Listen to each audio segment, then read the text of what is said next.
4월 20일 딱 한 달 중국과 관련된 소식을 전한 적이 있습니다. 많은 분들이 댓글로 교수의 생사를 걱정하거나 지금쯤은 사라졌을 것이라 말을 하는 경우를 확인해 볼 수 있었고, 어떠한 분은 저에게 교수의 뒷이야기가 궁금하다고 직접적으로 알아달라고 이야기를 하시는 분까지 있었죠. 그런 이야기를 듣다 보니 생각보다 이 교수의 생사가 궁금해져서 저 역시 눈에 불을 켜고 찾게 되었고, 어느 정도 시간이 지나고 더 이상 흔적이 발견되지 않아 이젠 신비해 있다고 생각을 했지만, 얼마 전 놀랍게도 다시 한번 중국의 현 상황을 비판하는 듯한 글을 쓰게 되었다고 하는데요. 이번엔 어떤 내용을 담고 있는 것인지 같이 한번 보시죠. 약 한 달쯤 중국의 위기 속 해결 방법을 한국에서 찾아야 한다는 기사를 내보는 이후 많은 사람들에게 연락을 받게 되었습니다. 저라는 것을 특정하기 쉽지 않게 글을 썼음에도 알아볼 사람들은 다 알아본다는 사실을 알고 더 조심스럽게 행동을 해야 한다는 것을 알았습니다.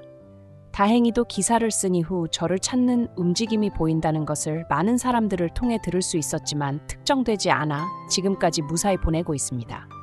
쉽게 포기하지 않을 것을 알기에 숨죽이고 있으려 했지만 현 상황에 중국은 누군가 나서지 않으면 안 된다는 생각에 다시 한번 키보드를 두드리게 되었습니다. 얼마 전 지식인들의 학회 모임이 있었습니다. 그 자리에 수많은 석박 교수들이 모여 있음에도 생각보다 무식, 한의아 이야기를 많이 하고 있어 지금 중국의 현실이 제가 생각하는 것보다 더 빠르게 붕괴의 길로 향해 가고 있음을 느끼게 되었습니다. 한 대학교에서 경제를 강의하는 교수는 아시아에서 유일하게 성공적인 발전을 이루고 있는 게 중국이라는 말을 하고 있고, 문화 연구를 하고 있는 박사는 잃어버린 역사 속에서 문화를 찾기보다는 외국 다양한 나라에서 중국의 역사 속 문화들과 비슷한 것이 없나 찾아보고 그런 게 있다면 그것이 원래 중국 거이었으니 찾아와야 한다는 이야기를 하고 있죠. 가장 충격적인 것은 정치학과와 언어학과가 가장 큰 충격을 가져다주는 이야기를 하게 되었는데, 정치학과는 현재 중국이 가고자 하는 방향으로 봤을 때 현 정치 체계는 가장 완벽한 방식을 보여주고 있고, 그 안에서 일어나는 형벌과 처벌은 당연하게 받아들이고 더욱 강하게 국민들에게 교육을 해야 한다는 말을 하고 있었으며, 언어학과 교수는 한글과 한국어가 중국에서 파생된 것이기 때문에 당연하게 중국어 안에 한글을 포함해야 된다는 엉뚱하면서도 말이 안 나올 정도로 우스운 이야기를 하고 있음을 알 수 있었죠. 그것을 바라보고 있으니 그들에게 정확히 중국의 현 상황과 다시 한번 한국을 바라보고 우리가 나아가야 할 길을 말해보려 이렇게 글을 씁니다. 일단 지금 중국의 많은 사람들과 교수들은 한국을 덮어놓고 가난하다고 이야기를 합니다. 그리고 그러한 것의 주장으로 하는 것이 바로 수박과 돼지고기를 이야기하죠. 외국의 많은 사람들은 이러한 것이 거짓말이란 것을 알지만 놀랍게도 중국에 배운 사람들이라고 불리는 교수들도 이러한 이야기를 믿는 사람들이 꽤나 되고, 강의 시간에 이러한 이야기를 할 때 세뇌를 위한 교육이 아닌 실제로 확신을 갖고 가르친다는 것을 확인할 수 있습니다.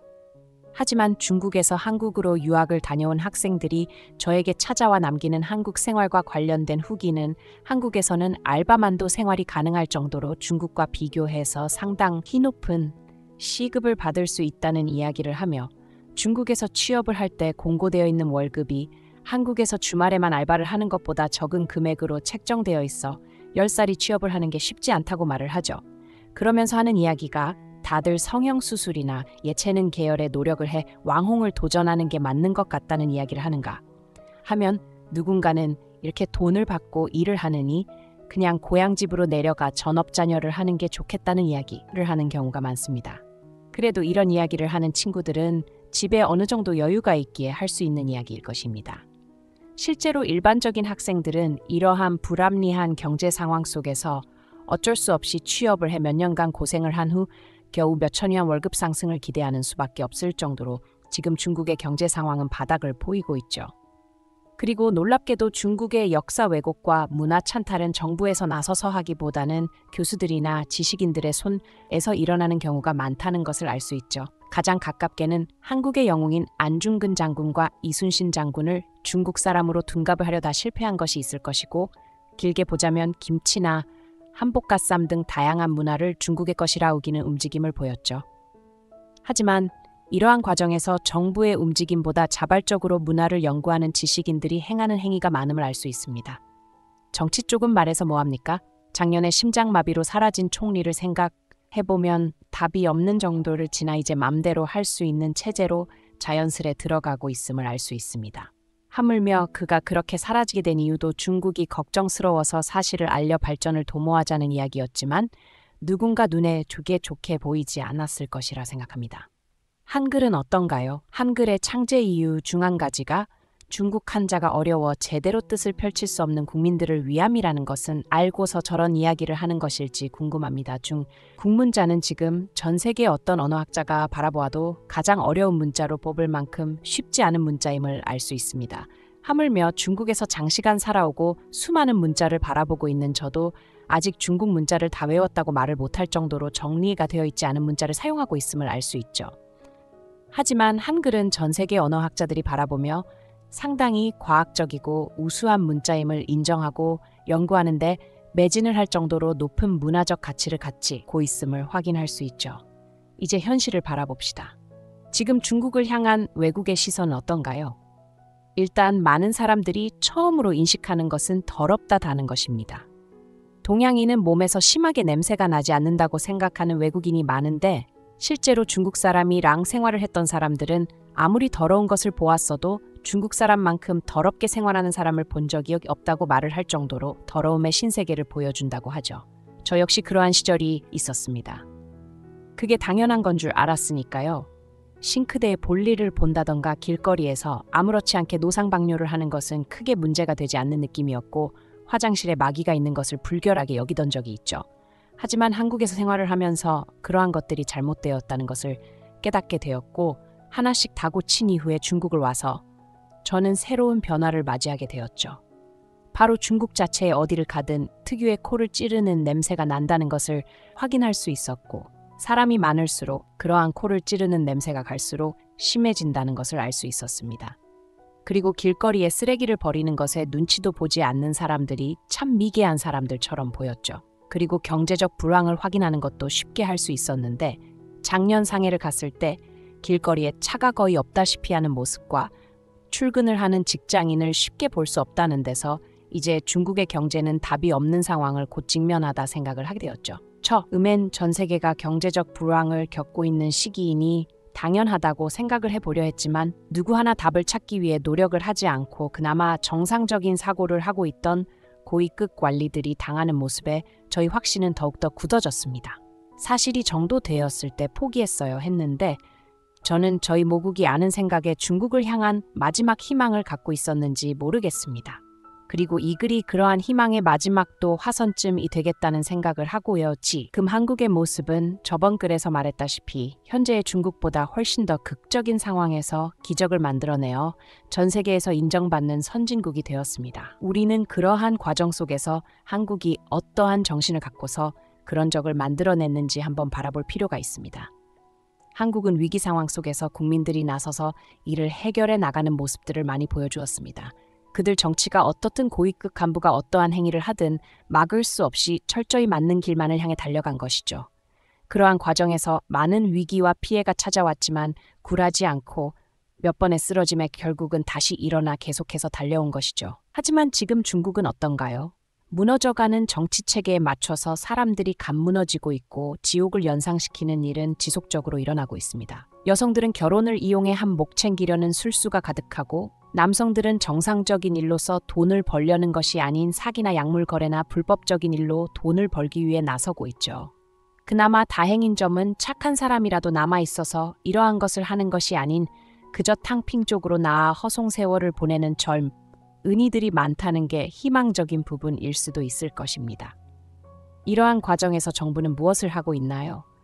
그저 전 세계에서 인정받지 못하는 기술로 자화자찬 속 자기 위로만 쉬지 않고 하며 한국이 우리의 기술과 문화를 훔쳐간다는 허무맹랑한 말만을 남기며 우리가 이렇게 문제가 생기는 이유를 한국에게 떠넘기는 자세를 취하고 있죠.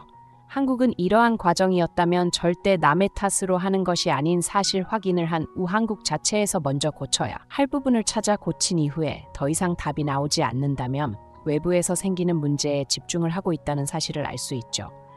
지금 이러한 사실을 눈치챈 많은 중국 사람들은 중국을 떠나 외국으로 이민을 준비 중에 있습니다. 가까운 나라부터 아주 먼 나라까지 다양한 방면으로 이주를 준비 중에 있지만 그들도 역시 외국에서 창피한 모습을 많이 보이는 경우가 많습니다. 이런 중국의 창피한 모습을 다 알고 있기 때문에 그들은 어딘가를 가서 절대 중국 사람인 척을 하지 않죠. 그러다 보니 기한 현상도 하나 생기게 되었는데 중국 사람들이 이민을 준비하면서 한국어를 배우는 현상이 시작했습니다. 일본이나 인도 혹은 싱가포르까지 다양한 곳에 한국의 문화가 깊게 스며들어 있고 한국 사람이라는 이유로 갖게 되는 이득이 있어 이민을 준비하면서 외국을 가서 한국 사람 인척하기 위해 한국어를 배우고 있는 것입니다.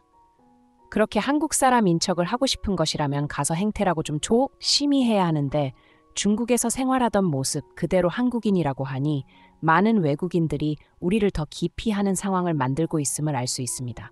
그러고 다른 선택을 하는 사람들은 대체적으로 한국으로 떠납니다. 거기서 영상을 찍기 시작하죠.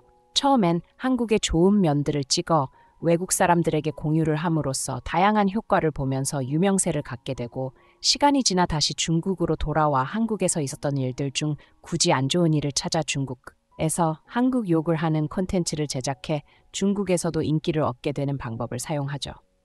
물론 이러한 것들이 어떠한 면에선 당연한 것일 수도 있죠. 자본주의를 거부하는 중화 사상 안에서 그들의 행동은 절대 정당화될 수 없음을 알 수 있지만 그들은 그러한 것을 무시하는 행태를 보이죠. 한국의 문화들을 중국 것이라고 우기는 사람들도 아마 중간에 한 번쯤 정신을 차리게 되는 경우가 있을 것입니다.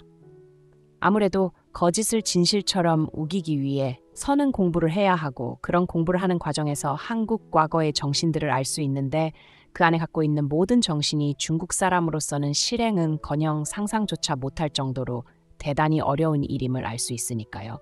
저 역시 한국을 가서 한국 역사와 문화들을 공부하면서 그 안에 담겨 있는 것들이 다 전설이나 신화 속의 가치로만 생각했던 것들이 실제로 한국 사람들은 그에 맞춰 살아가고 있음을 확인할 수 있었고 이러한 특징은 절대한 국 사람들, 이중국의 어떠한 것도 따라하고 있지 않음을 알 수 있었습니다. 한국의 역사를 들여다보면 중국과 일본에게 쉬지 않고 괴롭힘을 받는 입장이었다는 사실을 알 수 있습니다.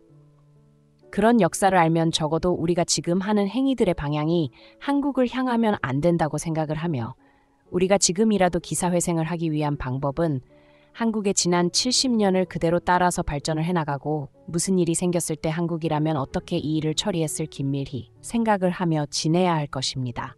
아마 이 기사가 나가면 또 저희 안위를 걱정해 주시는 분들이 계실 것이라 생각합니다.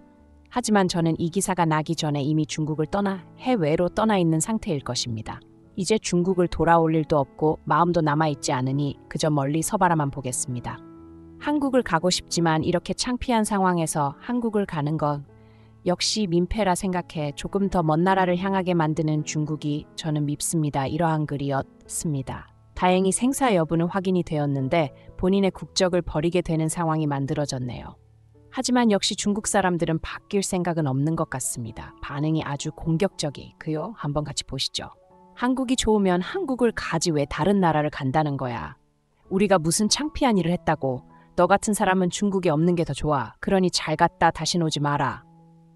우리의 문화를 지키기 위해 싸우고 있는 학자들을 보고 이상한 사람 취급하는 너는 지식인이라는 이름이 아까운 사람이다. 그러니 다시는 돌아오지 마. 한 번도 세뇌를 당했다고 생각한 적 없고 외국을 나가서 한국 사람인 척도 해본 적이 없는데 인터넷에는 왜 이런 글이 계속 올라오는 거야. 그저 중국을 와해시키기 위함이 아닐까 싶어. 그러니 다시는 안 와도 괜찮을 것 같아. 고맙다. 이런 반응이었습니다. 참 뭐 이상한 반응이라 할 말도 없는데 본인들이 잘못하고 있는 점을 하나도 인정하지 않으려는 모습이 참 꼴불견 같습니다. 다 오늘 영상은 여기까지입니다. 재밌게 보셨다면 구독과 좋아요 한 번씩 부탁드리며 이 이야기가 널리 퍼져 많은 사람이 볼 수 있게 공유를 부탁드리겠습니다. 항상 더 재밌는 사연과 소식을 찾기 위해 노력하겠습니다. 한국 이슈였습니다.